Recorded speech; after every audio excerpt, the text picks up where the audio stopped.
Welcome to the Business Building Blocks podcast, where we talk about struggles and celebrations that leaders and entrepreneurs experience on their journey to success. I'm your host, Christina, and I'm passionate about helping you achieve massive amounts of success at work and at home. We'll talk about all things people and organizational wellness, share relatable stories, and feature insightful guests because quality people and processes are at the heart of every success story. Ready to learn, grow, and have fun? Let's dive in. Hello, and welcome to the Business Building Blocks podcast. I'm your host, Christina Schmidt. Today, we're going to talk about something that's been on my mind for quite a bit, and I want to dig into it deeper and give you some practical ways to look at some of the things you're working on each day. So the topic is intent. So I'll tell you a story about what got me thinking about it and what kind of keeps coming up in my mind. But then I'm going to take it into 3 different areas of where our intentions or our intent behind what we're doing becomes very critical, and how we can look at it and maybe shift our perspective a bit to make sure we're focused on the intention, not necessarily on all the things around the intent. So the story, to kind of give you some background, I used to be part of a gym. It was a kickboxing gym for women. And it was great, loved it. We would go for a 6 a.m. class and, we'd be in there kickboxing, punching our bags. You could take a lot of frustration out on a punching bag and kicking it and everything else in the morning. So it was a great way to start your day. And then I'd swing through, get my coffee, and it was great. So really loved doing it. Decided not to do it because it's easier for me to work out at home. But sometimes I would look around at some of the other women in there. And, I was serious. I had my game face on. I was like, punch, I was going after that bag because clearly I had a lot of pent up frustration that needed to get out on that bag. But I also felt tough and strong. But I look at these other women, some of them, not all of them, and I'm like, gosh, they're just kind of like, barely hitting it.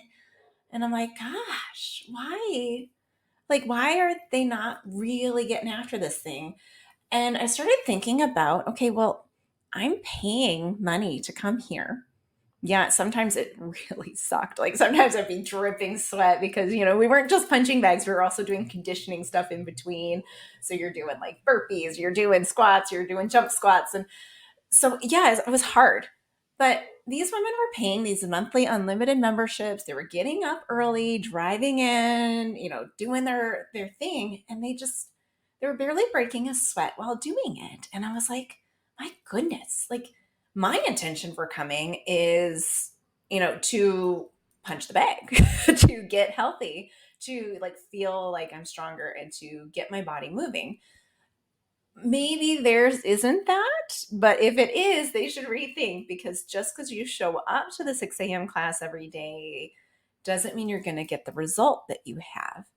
So, their intent could have been the social aspect, which they, everybody was chatting away and having a great time. So they were getting that if that was their intention. But I know my intention was to get a workout in. So if I was always ever tempted to cheat my way through or to, not try as hard on a specific round of punching, then,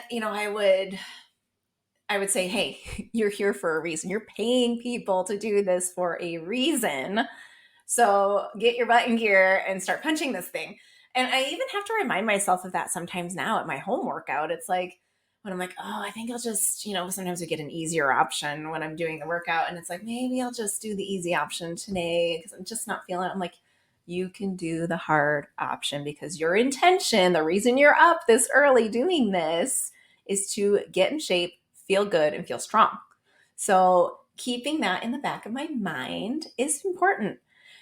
So similarly, when we look at other aspects of our lives, that intention becomes so critical to keep in the forefront of our mind, not hanging out somewhere in the back, because we lose so much as leaders, as parents, as human beings when we forget the intent.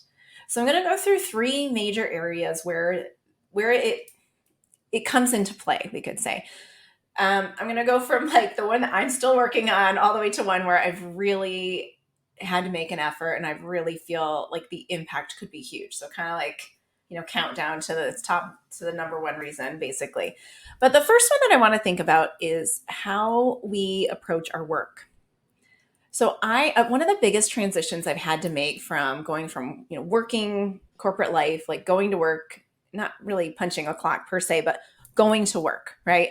Going to an office and working for someone else versus being a business owner, entrepreneur, however you want to call it. But this working from home, running my own thing. So like there's no one there checking in on me. So that accountability thing becomes really important. But this mind shift and perspective shift that admittedly I still have to actually fully make is that I don't just go to work anymore. And having an actual intention when I sit down to work, because it might be in little sporadic times. It might be I have a half an hour before the kids get up and I'm going to spend 30 minutes doing this, and being very intentional with that can drive your focus better, can help you be more efficient in your work, and can help you have that better balance in your life. So even if you're working in a corporate lifestyle, blocking off those times saying, hey, I've got, the 30 minutes before the morning meeting, I've got an hour after that where I've got to really focus and get this thing done. Having that laser intense focus all the time, not just when it's, due date time, which I'm real good at making the due date time. I can do it really well when I have the due date, but setting that level of intention no matter when you're working. So it's like when I'm working, I'm working. You can even flip it to when I'm with my kids, I'm with my kids. I had a podcast, the It's All About Time podcast, or It's Not About Time Management podcast. So it's one of the very early ones. And I had a wonderful guest on there. And she talked about spending an intense 10 minutes playing with your kids and how fruitful that can be, because kids don't have a great concept of time. What they remember is that connection. And so when you can take that time and spend that really intense playtime where your phone is somewhere else, not around you, the TV's not on, you're not being distracted by that, you're not saying, gotta go grab the dinner thing, but just all you're doing is playing. That can go so far with a kid and with building the relationship. And even taking it to with our teams. If you're in a coaching session, okay, coaching sessions don't have to be an hour long. Make them 20 to 30 minutes long and have that really focused time and saying, this is your time. Like, how good does that feel when you know you have someone's undivided attention no matter what happens, except maybe the building burning down, right? But that can be so fruitful in so many ways. So having that intention around our time and how we're spending it can be a huge impact. So next time, if you're thinking of working, if you think of working like I do, take that little perspective shift and say, no, I'm going to spend working time right now, and it's going to be this. And then I'm going to do this next sort of working time on that. It can be very effective. The second thing, it has to do with our attitudes and kind of how we approach things. So the biggest thing, I used to do a sales training course, and sometimes even when I would talk about some of the things, it would be like, oh, that feels like it could feel slimy.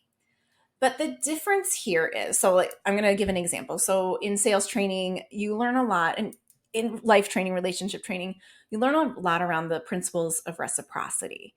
So do something kind, say something kind, and people will feel obligated to do something kind or say something kind to you. It is just our natural human nature.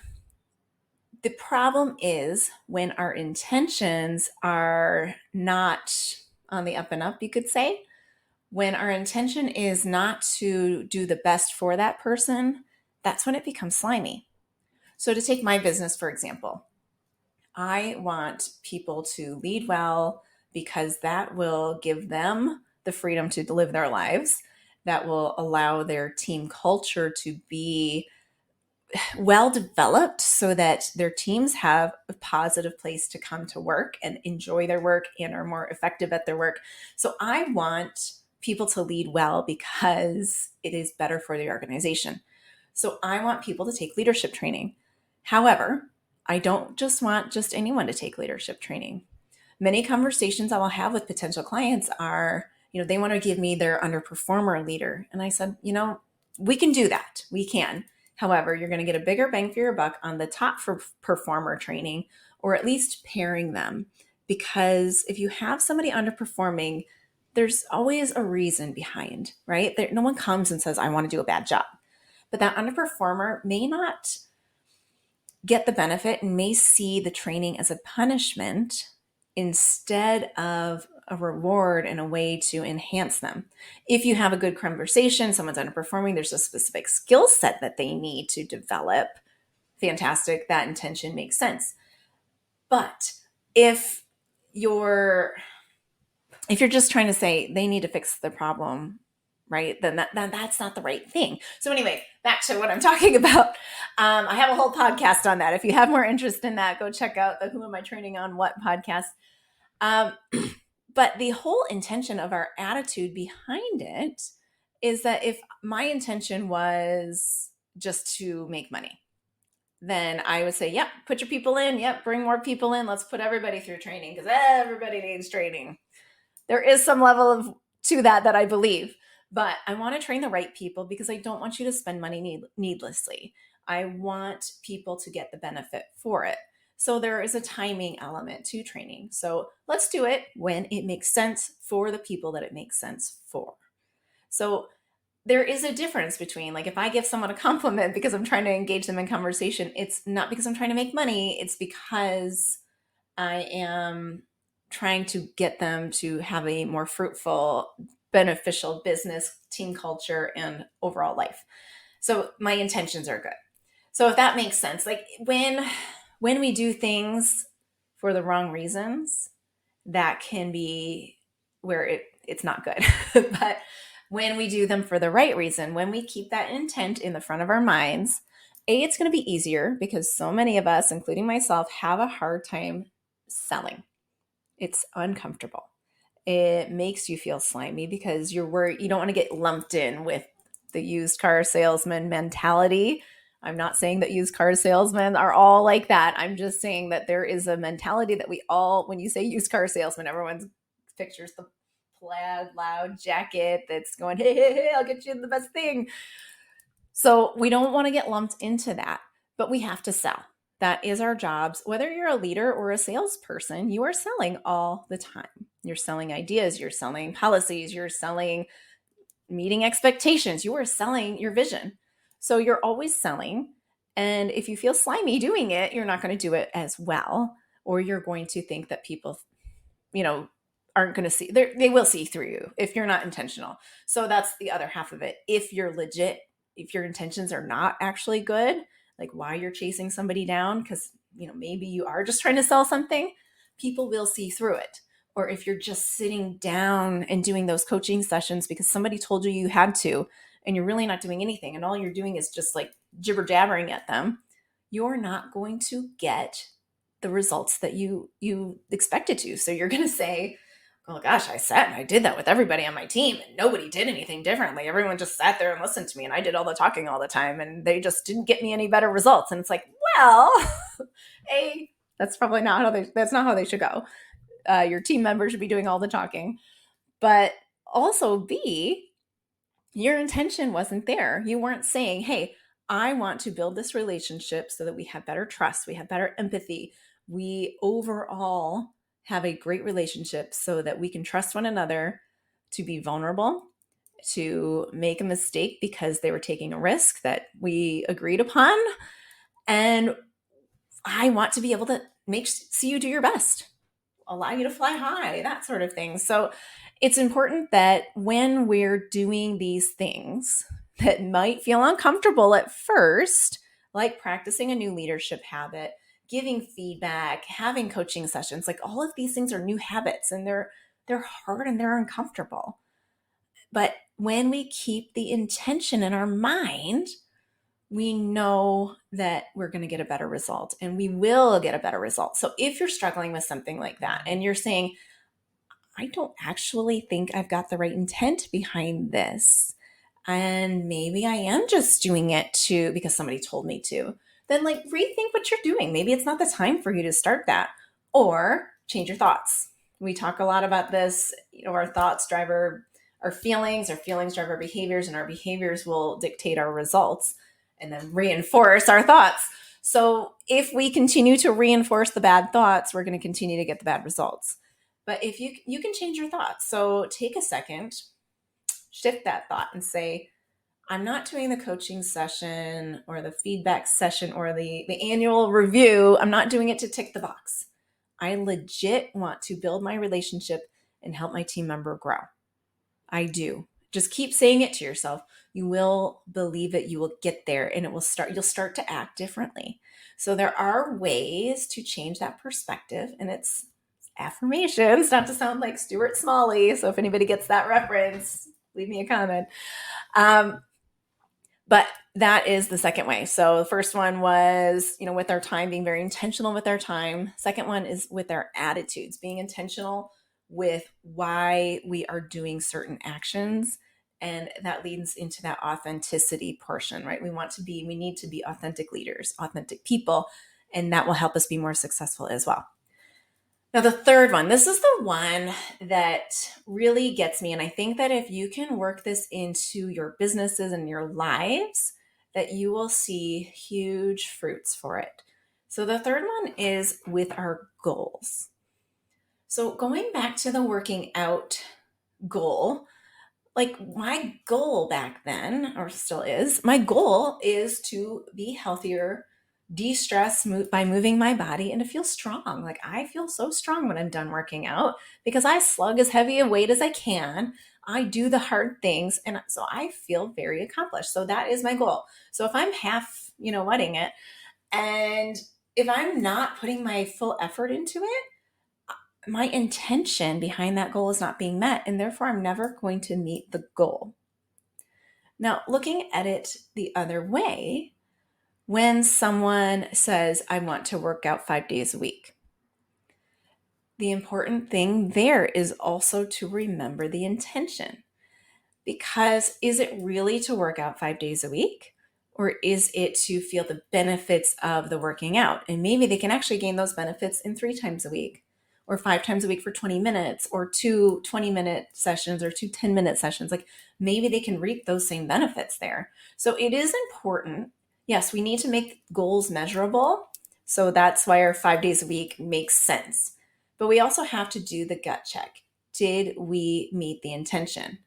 Am I showing up to that 6 a.m. class every single day, but I'm gaining weight and feeling flabbier and having less energy? Like, is that the result I'm getting? Then my intention behind my goal has not been met. And therefore, either I need to change the goal or I need to look at how I'm behaving within that time that I'm there. So now let's think about like corporate. Let's think about the corporate policies or corporate things. So let's take a sales team. I keep referring to salespeople this time, but there is so much intention that's obvious around sales. So I was on a sales team and we had a CRM. So anybody who's been in sales, everybody's got the CRM. I loved it. I know not everybody does, but I could see why in a large corporate environment you would not like it, because there is a lot of goals that get put into place that the intent gets completely lost, right? Okay, so with the CRM, there's a great measurement of, like, you can pull up stats on goals opened and goals closed. So each month, to see that progress is being made, you can say, oh, goal open, goal closed, and great, fantastic people are closing out goals and we're moving things forward. Fantastic. But what's really happening behind the scenes in order to make the goal look good or the stats look good is that they're actually just opening up things and then closing them and then reopening them the next month. And so you're not actually moving anything forward and things are just sitting around.